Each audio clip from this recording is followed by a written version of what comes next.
Baik, bismillahirrahmanirrahim. Assalamualaikum warahmatullahi wabarakatuh. Ibu, perkenalkan, saya Dr. Aca yang berjaga di klinik Persaudaraan pada siang hari ini. Jadi saya akan menangani terkait dengan keluhan ibu saat ini. Sebelumnya saya izin sambil mencatat identitas ibu ya Bu ya. Ibu, nama lengkapnya siapa? Ibu Nur. Alamatnya di mana Bu? Jalan Kenari, Dok. Jalan Kenari. Usianya berapa? 45 tahun. 45. Ibu asalnya dari mana? Dari Bandung Barat. Dari Bandung. Pekerjaannya sebagai? Itu Dok, IRT. IRT. Baik Ibu, berdasarkan keluhan yang sudah Ibu sampaikan, saya akan melakukan pemeriksaan refleks, yaitu tujuannya untuk menilai apakah saraf Ibu ini bekerja secara baik atau tidak. Nah, nanti saya akan saya akan mengetuk di bagian-bagian tertentu dan menggerakkan seperti di tangan ataupun di kaki, dan saya akan menggunakan palu refleks yang berbahan karet. Mungkin Ibu akan merasa sedikit kurang nyaman, tapi saya akan meminimalisir ketidaknyamanan tersebut. Apakah Ibu bersedia? Sedia. Baik. Maka Ibu, sembari berbaring di pemeriksaan, saya mencuci tangan dengan menggunakan WHO terlebih dahulu. Setelah itu kita inspeksi terlebih dahulu. Kita lihat pasien apakah terdapat atrofi pada bagian kedua lengannya atau pada bagian otot dari lengan dan juga pada bagian kakinya. Jika nampak adanya atrofi, maka kita akan melakukan pengukuran, melakukan konfirmasi pemeriksaan fisik. Kita akan mengukur jika lebih dari 2 cm berarti tampak adanya atrofi atau perbedaan dari kedua otot pasien. Kemudian kita akan melakukan pemeriksaan yang pertama, yaitu Brudzinski pertama atau Brudzinski 1. Nah, di sini kita minta pasien untuk berbaring tanpa menggunakan bantal. Setelah itu kita menanyakan pasien terlebih dahulu, Ibu apakah sebelumnya pernah mengalami trauma atau cedera pada bagian belakang atau bagian leher? Tidak ada. Jika tidak ada, kita minta pasien untuk menggerakkan kepalanya ke bagian kanan dan kiri. Ibu boleh gerakan. Baik, setelah itu kita akan melakukan pemeriksaan Brudzinski. Kita akan membantu pasien untuk melakukan gerakan fleksi hingga dagunya menyentuh bagian sternum. Sembari kita melihat jika hasilnya positif, berarti terdapat adanya fleksi pada kedua kaki dari pasien. Setelah itu kita akan melakukan pemeriksaan Brudzinski yang kedua. Nah, di sini kita akan melakukan fleksi pada bagian kaki dari pasien, Brudzinski kedua atau contralateral leg sign. Nah, di sini kita angkat kaki dari pasien. Punten ya Bu. Secara fleksi, jika positif berarti terdapat adanya fleksi pada bagian kaki kontranya atau sebelahnya, dan lakukan keduanya untuk membandingkan. Tidak terdapat, alhamdulillah normal. Kemudian selanjutnya kita melakukan pemeriksaan ketiga, yaitu Brudzinski ketiga. Kita menekan dengan kedua ibu jari pada bagian tulang zomatikus. Kemudian, bentar ya Bu. Kemudian, bentar.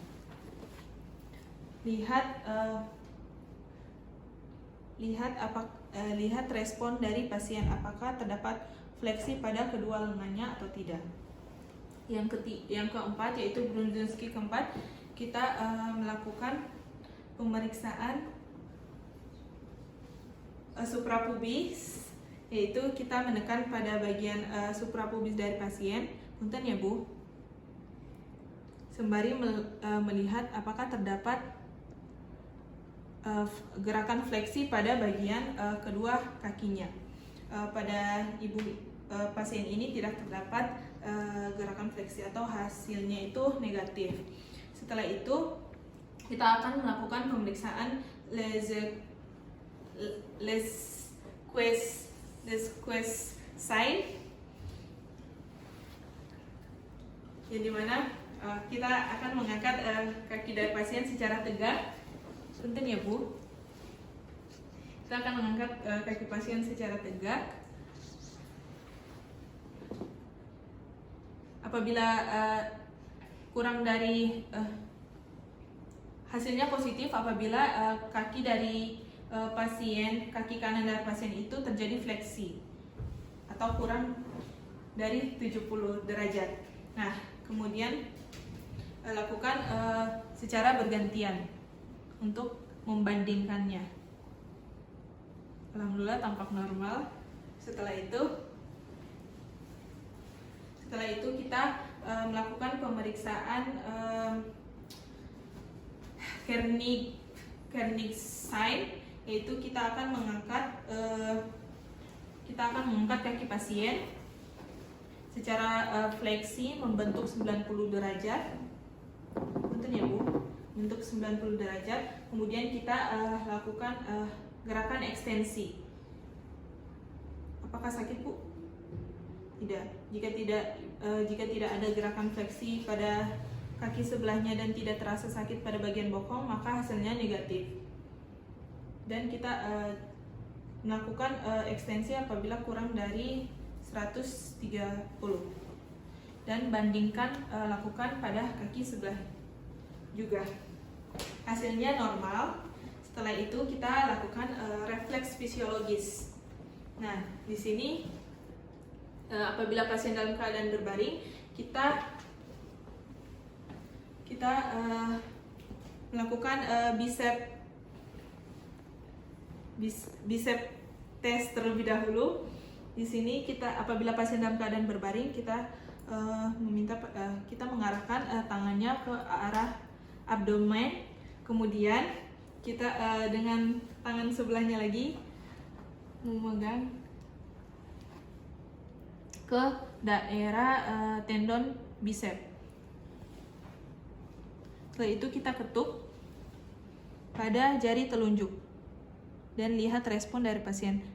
Ketuknya penggunaan dari palu reflex hammer, gunakan jari telunjuk dan juga jari jempol, kemudian ayunkan secara perlahan dan minta pasien untuk rileks. Ibu mohon untuk rileks ya.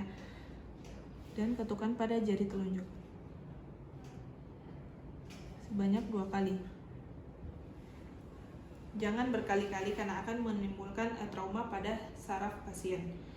Setelah itu kita lakukan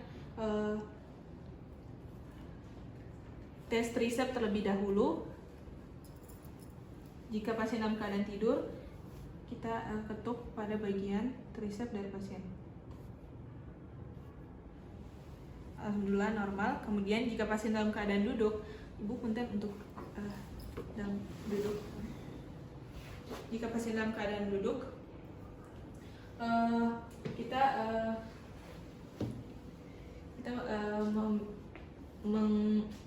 menggerakkan tangan dari pasien sedikit fleksi, kemudian kita tes, kita memegang pada bagian bicep dari pasien dan ketuk pada ibu jari. Setelah itu pada bagian tricepsnya juga kita lentangkan tangan dulu ya Bu ya. Kemudian kita ketuk, lemaskan ya Bu ya, relax.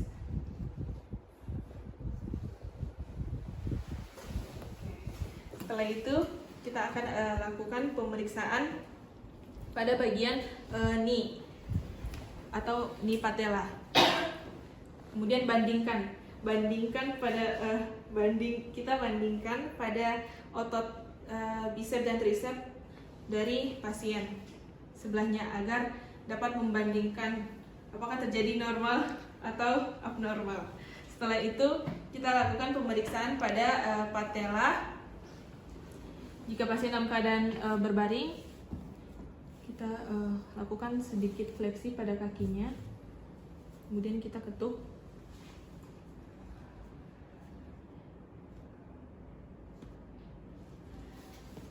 Kemudian lakukan pemeriksaan pada daerah tendon Achilles. Lakukan gerakan menyilang. Kemudian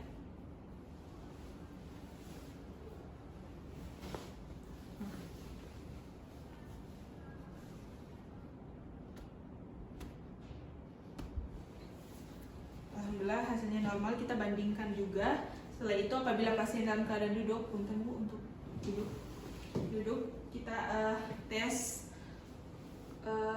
tendon dari knee-nya.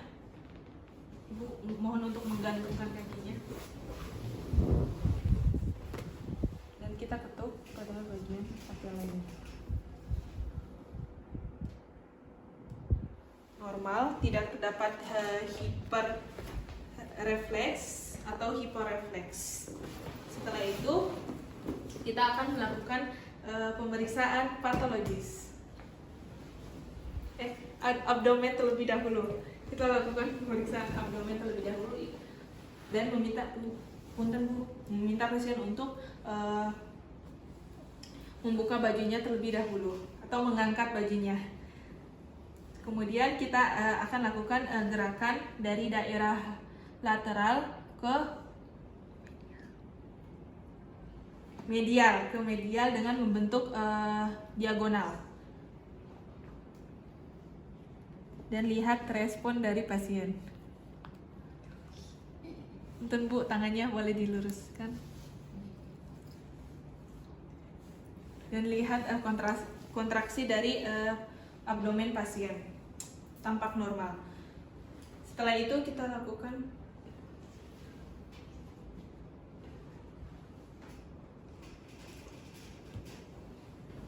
Setelah itu kita lakukan pemeriksaan pada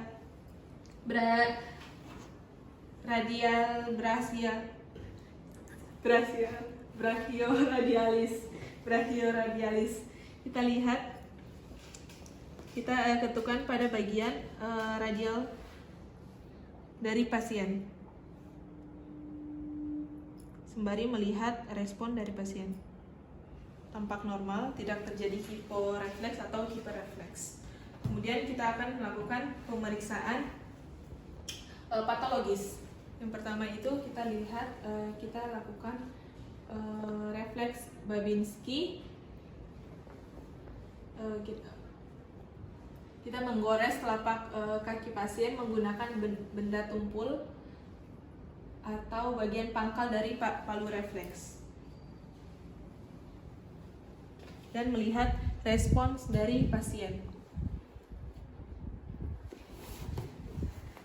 Sekali lagi ya Bu ya, sebelahnya kita bandingkan. Apabila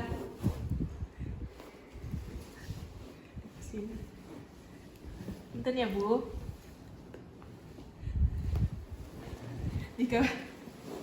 jika pasien tampak kakinya seperti ini, berarti tandanya itu negatif atau normal. Dan jika terjadi ekstensi, berarti positif hasilnya. Kemudian kita lanjut untuk melakukan pemeriksaan cadok, yaitu kita menggoreskan telapak kaki pasien menggunakan benda tumpul juga. Lihat apakah terdapat hiperrefleks dan juga hiporefleks. Kemudian kita bandingkan dengan kaki sebelahnya. Baik, hasilnya normal. Setelah itu kita lakukan refleks Oppenheim.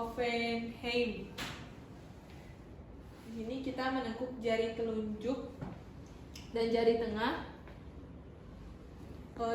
dari pasien, kemudian menggerakkannya dari distal, dari proksimal ke distal. Kemudian lihat respon dari pasien, bandingkan pada kaki sebelahnya. Setelah itu hasilnya normal. Kemudian Kemudian kita melakukan refleks Gordon, yaitu kita menekan pada bagian otot gastrocnemius. Kita lihat apakah pasien tampak adanya fleksi atau ekstensi.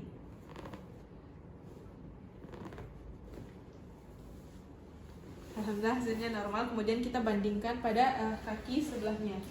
Setelah itu kita lakukan refleks Schaefer, yaitu kita menekan pada bagian tendon Achilles dari pasien.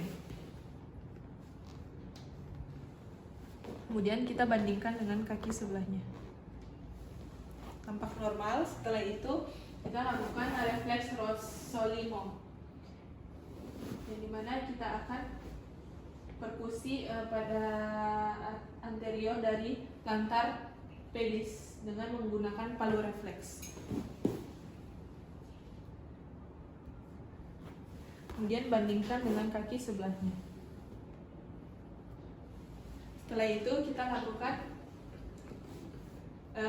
Mendel Bettreu, refleks Mendel Bettreu. Nah, di sini kita perkusi pada aspek anterior dari dorsal pedis menggunakan palu refleks. Punten ya, Bu. Kemudian kita bandingkan dengan kaki sebelahnya. Hasilnya negatif. Kemudian kita lakukan refleks Hoffmann-Trauner. Di sini kita ambil jari tengah dari pasien dan letakkan pada jari yang sama dengan pemeriksa. Kemudian kita menjentikan bagian terminal dari jari pasien ke arah atas dan juga ke bawah, dan lihat respon dari jari telunjuk dan juga jari tengah. Hasilnya negatif. Apabila positif, terjadi pergerakan pada jari di bagian telunjuk. Setelah itu kita lakukan refleks palmomental. Kita menggores telapak tangan pasien dari aspek lateral, punten Bu, tangannya ke arah bawah atau ke arah distal, dan lihat respon dari pasien. Tampak normal. Setelah itu kita bandingkan dengan tangan sebelahnya. Setelah itu kita lakukan refleks node. Ini mengetuk wajah di antara bibir atas dengan hidung. Punten ya, Bu. Jika alhamdulillah hasilnya negatif, jika hasilnya positif, berarti ada tampaknya bibir yang mencucu. Setelah itu kita lakukan refleks genggam pada telapak tangan pasien. Apabila hasilnya negatif, kemudian kita bandingkan. Apabila positif, berarti tangan pasien akan menggenggam tangan pemeriksa. Alhamdulillah hasilnya telah selesai. Jangan lupa untuk didokumentasi. Setelah itu buat kesimpulan sampaikan pada pasien. Baik Ibu, alhamdulillah pemeriksaan telah selesai. Dari hasil serangkaian pemeriksaan tadi bahwa alhamdulillah Ibu tampak normal, tidak ada saraf yang terganggu.